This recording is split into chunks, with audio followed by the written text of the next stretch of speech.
Yang berhormat Hulu Selangor. Terima kasih kepada Datuk Yang di-Pertua. Salam sejahtera kepada semua ahli yang berhormat. Datuk Yang di-Pertua, Hulu Selangor menyambut baik rang undang-undang anti gangguan seksual sebagai satu usaha menambah baik kelemahan akta dan peraturan yang sedia ada terhadap isu gangguan seksual agar dapat memberi perlindungan kepada mangsa sepenuhnya.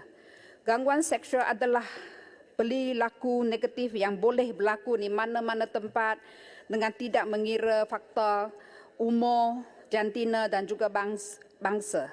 Mangsa gangguan seksual bukan sahaja dibendung perasaan trauma dan di sepanjang hayat malahan menderita secara fizikal.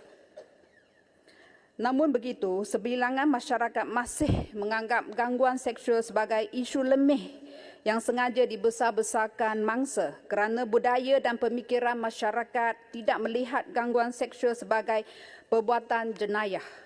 Datuk Yang di-Pertua, saya dipahamkan bahawa antara objektif penggubaran RUU ini adalah bagi meningkatkan pemahaman dan kesedaran masyarakat tentang perlakuan gangguan seksual.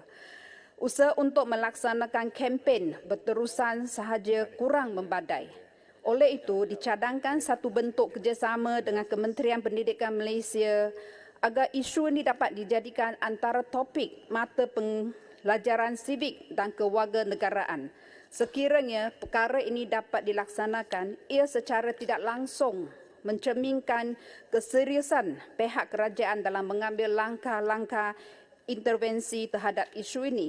Ia juga dilihat dapat menjadi serambang dua mata kerana secara tidak langsung dapat mengurangkan kebangkalian berlakunya isu gangguan seksual di persekitaran sekolah.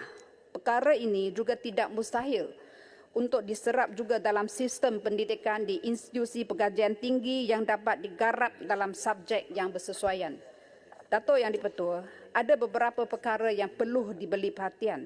Saya melihat pada fasa-fasa yang terkandung dalam RUU, saya berpendapat kementerian perlu menjelaskan tindakan atau bentuk perlindungan yang diberikan bagi melindungi pihak pengadu sepanjang tempoh prosiding tribunal tersebut. Sepanjang prosiding, sudah pasti mangsa terdedah dengan ancaman unggutan dan sebagainya. Sekiranya benar RUU ini diwujudkan bagi melindungi mangsa gangguan seksual, sewajarnya harus mengenal pasti segala bentuk ancaman semasa dan selepas tempoh prosiding. Jaminan keselamatan perlu menjadi keutamaan di dalam RUU ini. Seterusnya, saya juga bimbang sekiranya akta ini tidak melibatkan perlindungan terhadap kesan psikologi ke atas mangsa. Adakah RUU atau tribunal ini akan mengambil pertimbangan kesan psikologi yang dialami mangsa? Kita semua sedia maklum bahawa gangguan seksual ini bukan hanya memberi kesan pada fizikal, malah memberi kesan terhadap tahap kesihatan mental mangsa. Untuk itu, saya rasa wajah bagi kementerian untuk memastikan mangsa mendapat sokongan psikologi yang mencukupi agar secara tidak langsung dapat membantu prosiding tribunal yang berkualiti.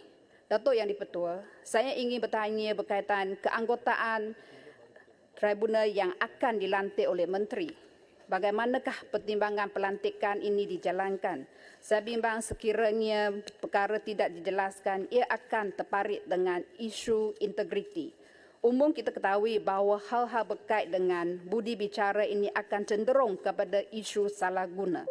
Pada pandangan saya, dengan kewujudan rang undang-undang anti gangguan seksual ini, maka ianya perlu melibatkan hal-hal yang telah saya bangkitkan itu secara terperinci dan jelas. Namun sebaliknya, rang undang-undang ini hanya tertumpu kepada fungsi tribunal saja. Saya mohon penjelasan daripada pihak menteri.